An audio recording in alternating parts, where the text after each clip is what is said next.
Olá pessoal, então agora vamos finalizar o módulo 2 da frente B. No vídeo anterior trabalhamos com os ângulos e agora vamos trabalhar com os triângulos então. O primeiro passo é lembrar os elementos, dos triângulos, os vértices, os lados do triângulo e os ângulos internos que esse triângulo tem, no caso, em número de 3. Temos que lembrar também a questão do perímetro, que nada mais é do que a soma das medidas dos seus lados. E o semiperímetro, chamado pela letra P, é a soma das medidas dos seus lados dividido por 2. Então temos aqui a classificação dos triângulos. Então o triângulo pode ser obtusângulo, é um triângulo que tem um ângulo interno obtuso. Ele pode ser um triângulo acutângulo, que é um triângulo que 3 ângulos internos são ângulos internos agudos, e um triângulo retângulo em que um dos ângulos internos é de 90 graus. E aí podemos aplicar a relação de Pitágoras, o quadrado da hipotenusa é a soma do quadrado dos catetos. Então nós temos aqui o caso do triângulo equilátero. É um triângulo em que os 3 lados são congruentes entre si e, consequentemente, ele vai possuir 3 ângulos internos iguais a 60 graus. Já no caso dos triângulos isósceles, ele é um triângulo que possui pelo menos 2 lados congruentes. Consequentemente, ele vai ter 2 ângulos congruentes também. Então, é um cuidado que a gente tem que identificar na figura quais são esses ângulos congruentes, São chamados ângulos da base, aquele lado que não é congruente. Então, ali nós temos os 2 ângulos iguais, no caso ali, alfa e alfa. E como uma observação, é que todo triângulo equilátero ele é também classificado como um triângulo isósceles. E o triângulo escaleno, os 3 lados e os 3 ângulos são não congruentes entre si. Aí temos alguns elementos dentro dos triângulos e que é interessante a gente lembrar pelo menos as características. É o nosso baricentro, onde as medianas se interceptam, como se encontra a mediana ligando o vértice à metade do lado oposto. Na metade do lado oposto liga o vértice, nós temos então ali a mediana. No encontro das 3 medianas, nós temos o baricentro. Já o incentro é onde as bissetrizes se interceptam. Bissetrizes, então, é tu partindo de um vértice, tu tem um ângulo de x, a bissetriz vai cortar em 2 ângulos de x meios. O encontro dessas bissetrizes vai se chamar de incentro. Já o circuncentro é onde as mediatrizes se interceptam. Mas quem é a mediatriz? A mediatriz é uma reta que passa pelo ponto médio de um dos lados, formando com este um ângulo de 90 graus. E o ortocentro, aonde as alturas se interceptam. E a altura tu tem que pegar do vértice ao lado oposto, formando com ele um ângulo de 90 graus. Então aqui nós temos uma relação muito importante, falando da soma dos ângulos internos de um triângulo qualquer. Sempre vale 180 graus. Esta relação a gente vai utilizar algumas vezes nos nossos exercícios. Ângulo externo. Também nós vamos usar um pouquinho ele, Como é que se acha um ângulo externo? Tu faz o prolongamento de um dos lados. No caso ali, a gente fez o prolongamento do lado AC. E o ângulo que ele forma com o lado AB. Aquele ali é o nosso ângulo externo. E o ângulo externo, a medida do ângulo externo, é igual sempre à soma das medidas dos ângulos internos não adjacentes a ele. Então, aquele ângulo externo que está lá fora, porque é ângulo externo mesmo, é a soma do ângulo alfa do ângulo beta, dos ângulos internos alfa e beta.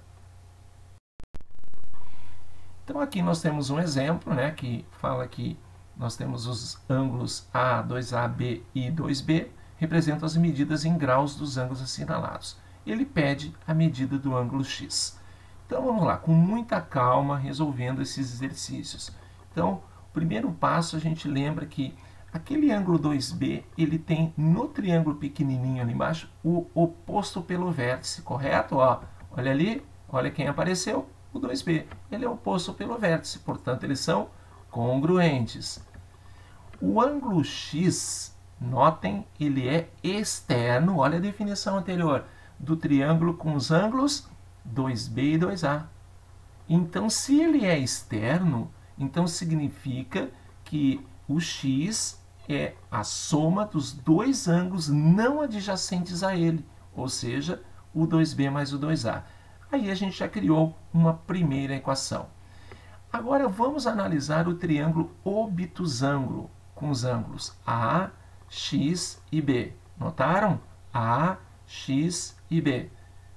Esse triângulo obtusângulo também vamos usar uma regra citada agora há pouco. A medida dos ângulos internos, um triângulo qualquer, 180.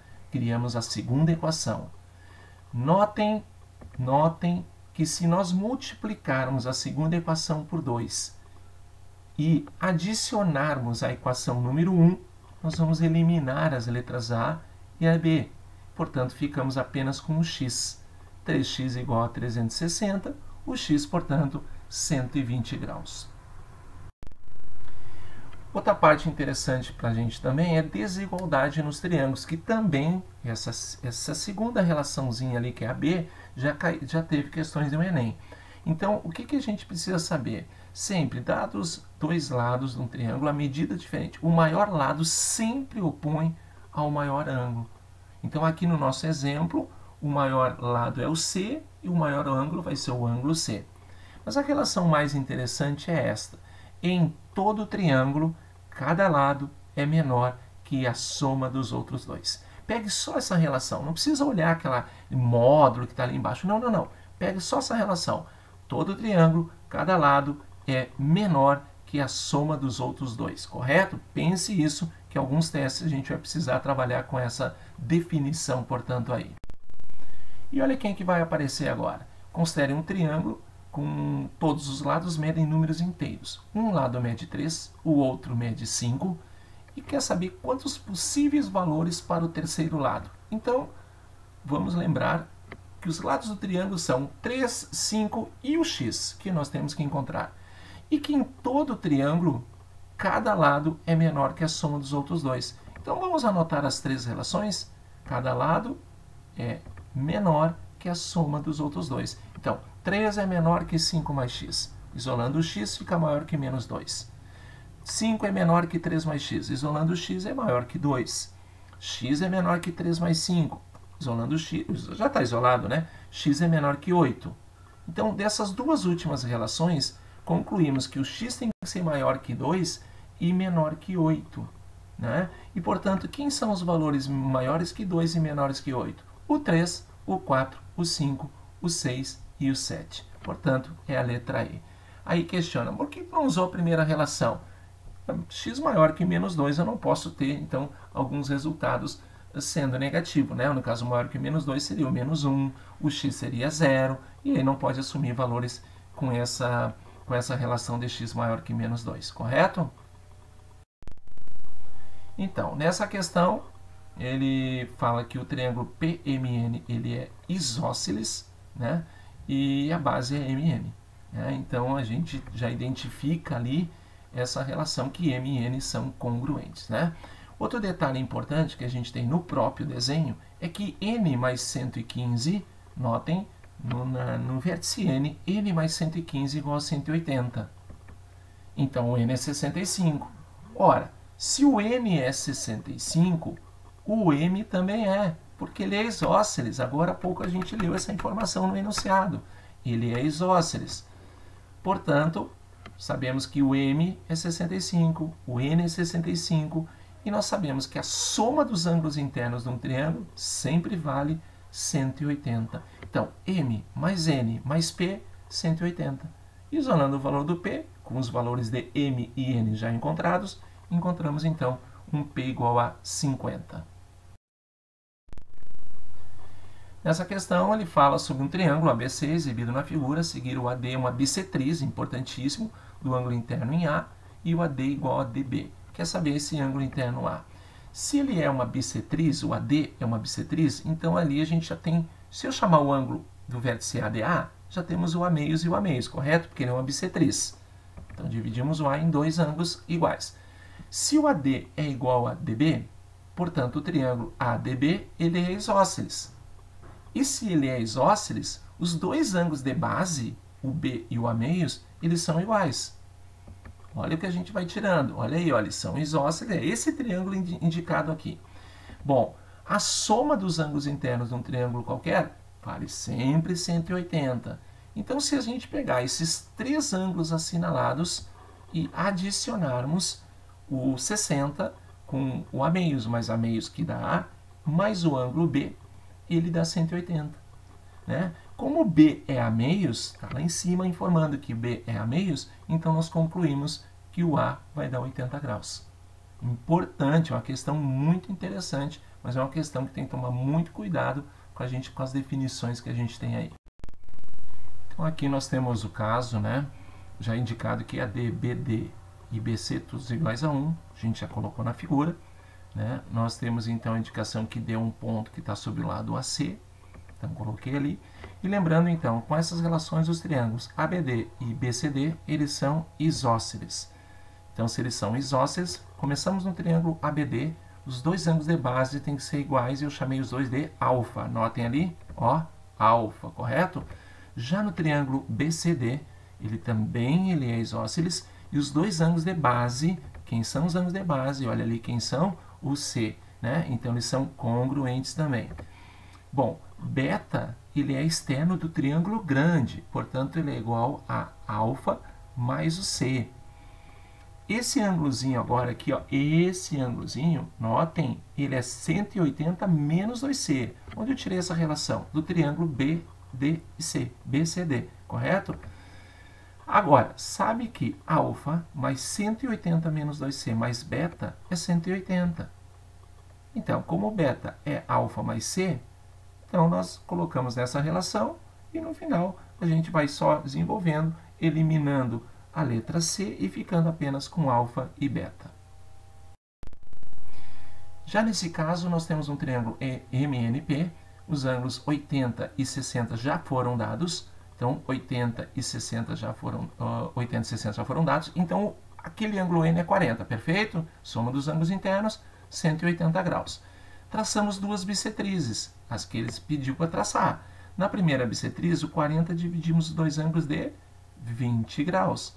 E aquela outra bissetriz, ele dividiu em dois ângulos de 60, porque o ângulo externo, notem, o ângulo externo, volto aqui, o ângulo externo é 120. Portanto, se eu traçar uma bissetriz, 60 para cada um, correto?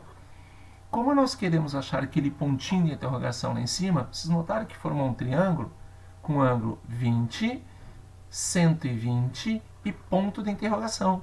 A soma tem que dar 180. O ponto de interrogação, ele é 40. Nesse caso, nós temos então que AB igual a C, é o encontro das bissetrizes, e o ângulo D é o triplo do ângulo A. Então, se eu chamar esse ângulo aqui de beta, nós temos então, se BD é uma bissetriz, aquele ali, posso chamar de alfa? Posso, né? Vai ser alfa meios e alfa meios. E ali debaixo, alfa meios e alfa meios, porque o triângulo ele é um triângulo isósceles, correto? Ele é um triângulo isósceles. Por que ele é isósceles? Porque AB igual a C. Agora, notem que a informação do enunciado diz que o ângulo D é o triplo do ângulo A. Como eu chamei de beta, vai ser 3 beta. Então, do triângulo ABC, nós tiramos essa relação. Beta mais alfa é 180. Né? Do triângulo BCD, tiramos que 3 beta mais alfa meios, 180. Então, nós tiramos uma relaçãozinha, né, entre eles, porque 180 nos dois a gente iguala as duas equações, e aí chegamos, então, nessa relação de que o beta é 36. Gente, peço que vocês deem uma olhada, é um assunto extremamente meio complicadinho, né? Mas é importante que vocês tentem resolver os exercícios todos, tá bom? Até mais, até o próximo vídeo.